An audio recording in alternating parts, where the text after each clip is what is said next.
हम red fort bombing वो admit कर लिया एडमिट कर लिया एडमिट कर लिया एडमिट कर लिया। पाकिस्तान के कब्जे वाले कश्मीर में दिल्ली ब्लास्ट पर क्या कहा जा रहा है?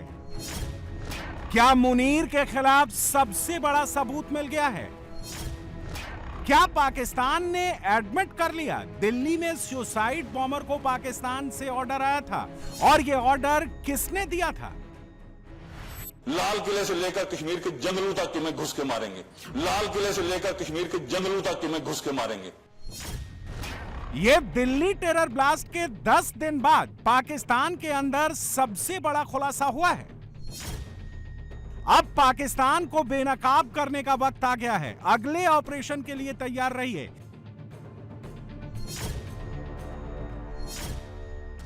यह शख्स कोई और नहीं, पाकिस्तान के कब्जे वाले कश्मीर का फॉर्मर पीएम अनवरुल हक है, जिसने ऑन कैमरा खुलासा किया है। जो डिफरेंस है लिखने का या पढ़ने का, इसने पाकिस्तान के कब्जे वाले कश्मीर की असेंबली में खड़े होकर माना है पाकिस्तान ने ही दिल्ली को टारगेट किया। एक बार फिर से सुनिएगा इसने क्या कहा है। तो कजिया कश्मीर के हवाले से भी मालिक ने मेरे पे कर्म किया। जो स्टेटस को मुझे मिला मैंने उसमें कोई कमी नहीं आने दी। इतना जरूर किया कि नरेंद्र मोदी को भी ललकारा, उसकी पूरी हुकूमत को भी ललकारा, उसकी कीमत भी दी, बोल के ये बात कही कि ये फितना खारिज नहीं है, फितना हिंदुस्तान है। इस खाकसार के पहले जुमले पर ये जुमले तब्दील हुए और रिकॉर्ड ने ये बात सुनी, तारीख ने, कि मैंने ये कहा कश्मीर हाउस में बैठ के कि अगर नहीं बाज आओगे को ब्लीड करने से तो लाल किले से लेकर कश्मीर के जंगलों तक तुम्हें घुस के मारेंगे। और अल्लाह के फजल करम से इस गुनाहगार के लफ्जों की अल्लाह पाक ने हुर्मत रखी। चंद दिनों बाद हमारी मुसल्लह अफवाज ने, हमारे शाहीनों ने अंदर घुस के मारा और ऐसा मारा आज तक त्यारों की गिनती पूरी नहीं हुई। हिंदुस्तान को आतंक की आग में दहलाने की साजिश रचने वाला किंगपिन या कहें कि मास्टरमाइंड सिर्फ एक है, यानी आसिम मुनीर, लेकिन इसके हैंडलर्स अनेक हैं।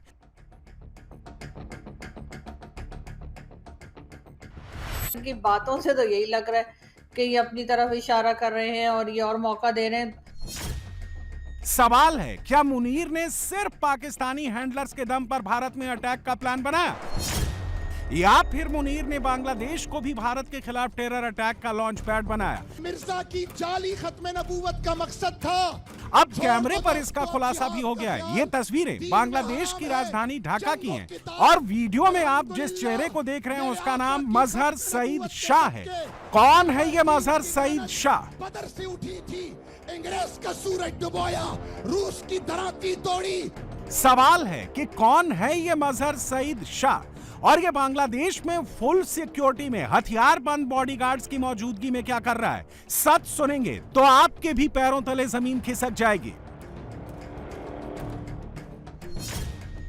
मजहर सईद शाह उर्फ अब्दुल्ला शाह मजहर पीओके की नीलम वैली का रहने वाला है। यह शख्स लंबे समय तक कराची में रह चुका है। पहले यह शख्स आतंकवादी संगठन हरकतुल मुजाहिदीन के लिए काम करता था, फिर यह जैश ए मोहम्मद के लिए काम करने लगा। जैश में इसकी पोजीशन काफी टॉप के कमांडर्स में थी। यह जैश के सरगना मौलाना मसूद अजहर का भी करीबी है। मगर पिछले कुछ दिनों से इसने बांग्लादेश के कई राउंड्स लगाए हैं और वहां जाकर इसने जिहाद की क्लास चलाई है। भारत के खिलाफ खुल्लम खुल्ला आतंकी हमलों की बात कही है, वो भी कैमरे पर। अंग्रेज का सूरज डुबोया, रूस की धराती तोड़ी और अमरीकी इस्तेमार को शिकस्त दी।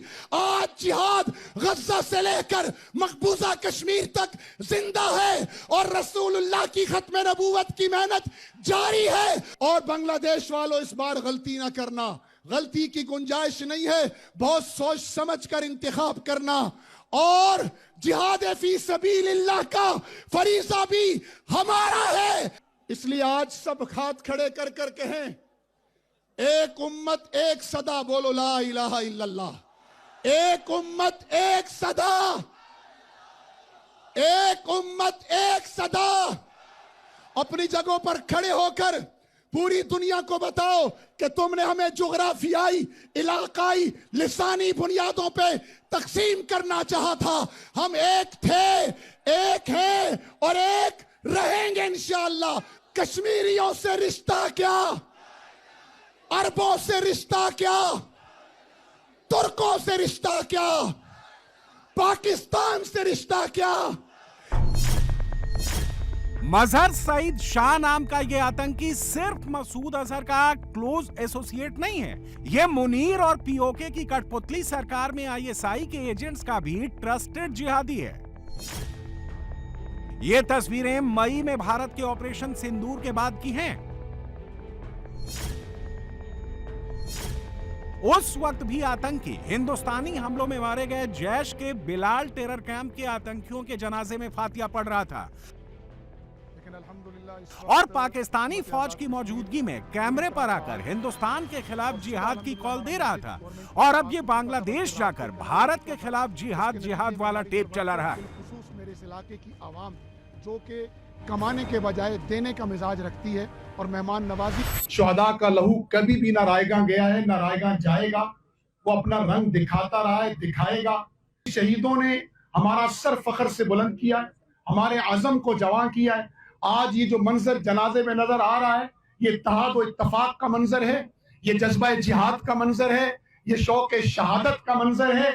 और इंशाअल्लाह हम ये नजारा दुनिया को दिखाते रहेंगे। इस वक्त नीलम से लेकर भिंबर तक, गिलगित से लेकर कराची तक कौम मुत्तहिद है, पुरजोश है। हमने अपने इस इत्तेहाद और इत्तफाक को बरकरार रखना है, अपने इस जज्बा जिहाद को बरकरार रखना है, इस शौक शहादत को बरकरार रखना है। हमें दुश्मन के दांत खट्टे करने का हुक्म दिया है। मैं बता देना चाहता हूं, ये 1965 का पाकिस्तान नहीं है, ये 1971 का मुल्क व मिल्लत नहीं है, ये डॉक्टर अब्दुल कदीर खान का मुल्क है, ये कर्नल शेर खान शहीद के वारिसों का मुल्क है, ये बुरहान वानी जैसे नौजवानों का मुल्क है, ये अली गिलानी जैसे बुजुर्गों का मुल्क है, ये आसिया अंद्राबी और अहलिया गाजी बाबा जैसी औरतों का मुल्क है। इंशाअल्लाह हम अपने मुल्क का दिफा कर रहे हैं और करेंगे। इंशाअल्लाह हम जिंदा रहेंगे तो गाजी, हम मर गए तो इंशाअल्लाह शहीद कहलाएंगे। गाजी बनकर अगले को काट दो या तुम कट जाओ। मेरी दुआ है अल्लाह ताला पूरी उम्मत मुस्लिमा और बांग्लादेश के मुसलमानों को दुरुस्त फैसला करने की तौफीक नसीब फरमाए। अल्लाह पाकिस्तान और बांग्लादेश, तुर्की और सऊदीया, इंडोनेशिया और मलेशिया, अरब आजम की उम्मत को एक कर दे और खिलाफत का निजाम हमें अपना फिर आंखों से अल्लाह दिखा दे। बांग्लादेश से पाकिस्तान, पाकिस्तान से अफगानिस्तान, तुर्क, अरब, इंडोनेशिया, मलेशिया, एक उम्मत एक सदा, एक उम्मत एक सदा। तेरा मेरा रिश्ता क्या? तुम्हें अल्लाह ने मौका दिया है, गलती ना करना, वरना लम्हों ने खता की है, सदियों ने सजा पाई है। गलती ना करना, सोच समझकर इंतखाब करना अपने लोगों का। मजहर सईद शाह ये सब कुछ मसूद और मुनीर के ऑर्डर पर ही कर रहा है। वो इस वक्त पाकिस्तान से लेकर बांग्लादेश तक एक्टिव है। इसके पहले लश्कर तैयबा के आतंकी सैफुल्लाह सैफ ने भी कुछ दिनों पहले कैमरे पर कहा था कि हाफिज सईद चुपचाप नहीं बैठा है, वो बांग्लादेश के रास्ते भारत पर हमले की साजिश रच रहा है। और इन सारे आतंकवादियों का हैंडलर, सबका चीफ इंस्ट्रक्टर पाकिस्तान में बैठा मुल्ला मुनीर और पाकिस्तानी खुफिया एजेंसी आईएसआई ही हैं। रिपोर्ट्स के मुताबिक पीओके से आतंकवादियों की एक टीम, जिसमें एक्सप्लोसिव एक्सपर्ट्स भी हैं, उन्हें आईएसआई बांग्लादेश भेज रही है। जम्मू कश्मीर और अफगानिस्तान में आईएसआई का टेरर नेटवर्क खत्म हो चुका है, इसलिए आईएसआई अब अपने पुराने प्लेबुक को एक्टिवेट कर रही है, जिसमें मुनीर हिंदुस्तान के पड़ोसी देशों को अपने आतंकवादी हमलों के लिए टेरर हब के तौर पर इस्तेमाल कर रहा है। और इसके लिए उसने लश्कर और जैश को एक्टिवेट कर दिया है। पीओके से बांग्लादेश पहुंचने वाले आतंकी टूरिस्ट के तौर पर नहीं जा रहे, वो वहां कोऑर्डिनेट, आतंकियों की रिक्रूटमेंट और भारत पर हमले वाले प्लान को ऑपरेशनलाइज करने के लिए पहुंच रहे हैं। और ये सब सीधे सीधे मुनीर और आईएसआई की देखरेख में हो रहा है। और इससे जुड़ा एक बहुत बड़ा खुलासा खुद फॉर्मर पाकिस्तानी मेजर आदिल रजा ने अपने लेटेस्ट वीडियो में किया है।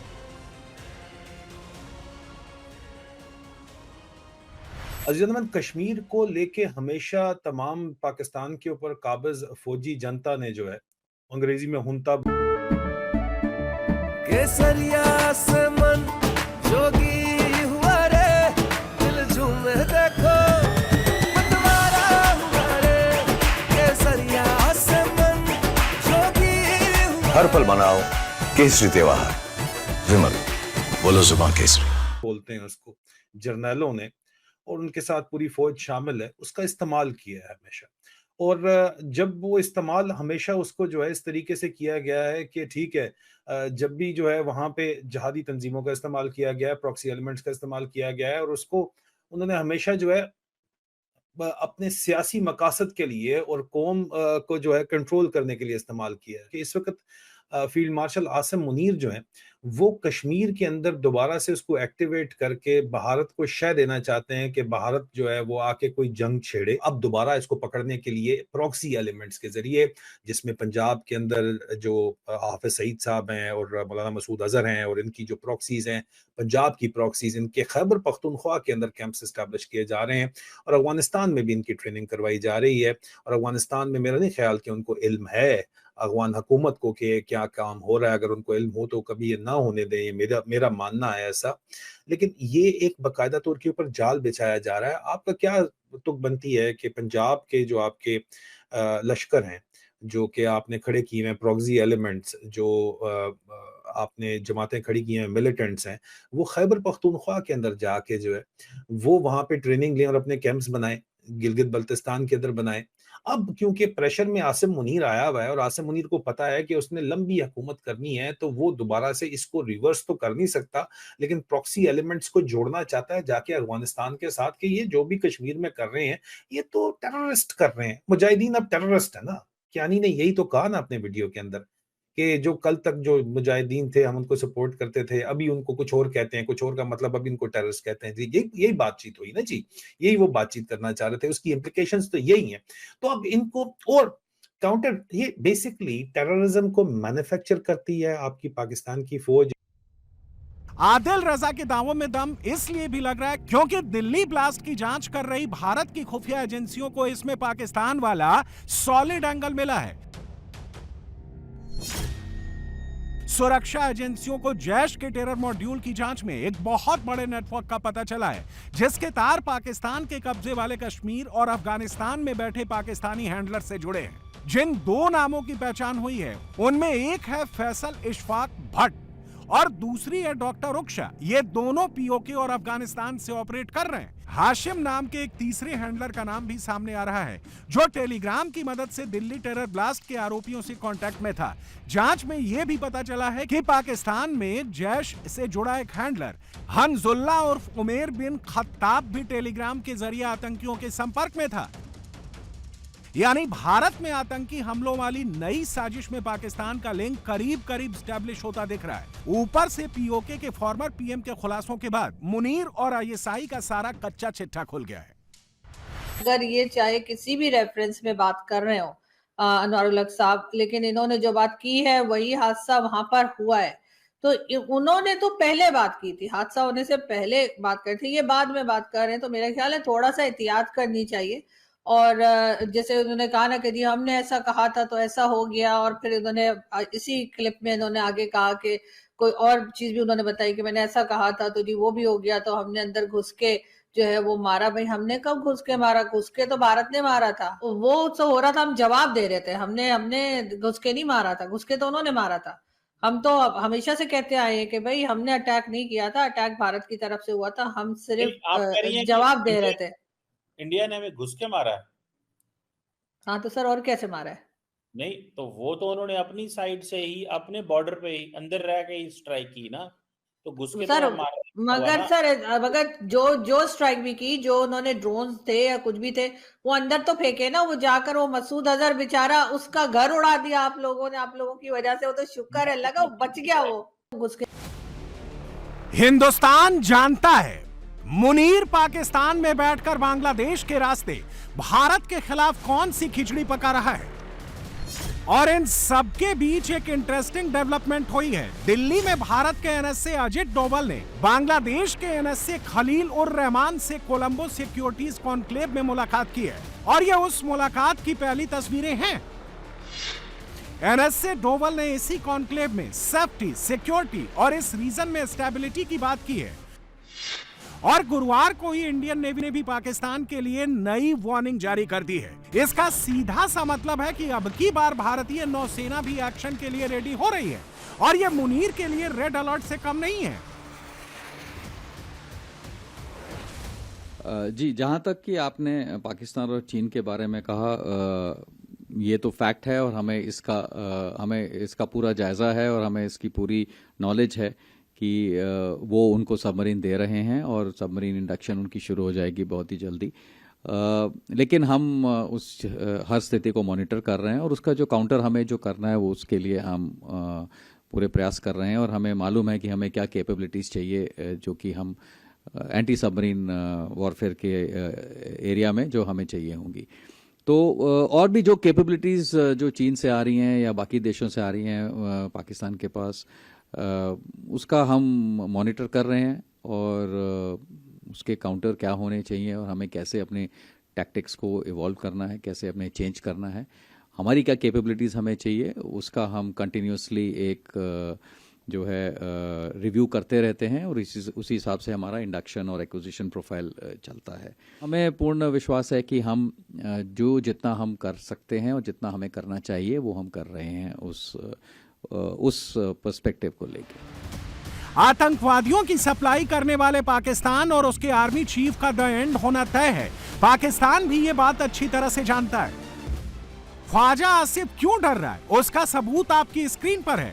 भारतीय सेना ने युद्ध अभ्यास राम प्रहार की शुरुआत कर दी है। वेस्टर्न कमांड के नेतृत्व में हो रही यह एक्सरसाइज इस वक्त अपने सबसे अहम पड़ाव पर पहुंच चुकी है।